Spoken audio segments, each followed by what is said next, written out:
Okay perlok hawa ong lai gym jingmut workout phi kiwa ambisa lani kiwa gym che chnong che thau gi ye phi lai che gym te workout te kiwa gym lani kiwa lat ye phi le workout hayung le ne bha ka fitness ki yong phi ne bha ka kwat ka khya ka yong phi ha workout phi mto hawa ong workout hawa ong lai gym te lai gym phi arp so kanta woro chisngi ei tang ka chiganta ka por ka yong phi ha ka chisngi ya ka fitness ki yong phi ngam tu em se ni phi ong phi workout no sedang no take care le de no itu ki bam si ki di si ki yong phi ki jing bam ki wa bha ong im bisa bam han rei ki tu ki wasi am bisa ba ji ta man tu ka singa ong ai phi em se ni phi dam no itu ki jing bam ki wasi dep ni te bam ki jing bam ki wa bha invest holiday invest ka health ki yong phi invest ka fitness ki yong phi tela di em kalat phi ye phi use ki supplements le tela di em kalat pair em ong ki wa workout ki wa lai gym hab use supplement ba ji la dim use phi le pair tang wa workout phi bam phi ki healthy foods kam ki ja ki jur ki do an re ye le obam khoj tela use phi ki supplement lam di phile lam em siao safe phile ta dam tang wa ham spread e ka negativity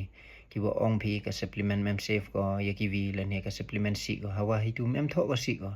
ka wa bha hai ka supplement to tang ka jing bam don hi u supply ya ka met ka yong phi hawa da pertu la supplement jing mut yo supply gi ya ka met ka yong phi ya ka jing don kam yong phi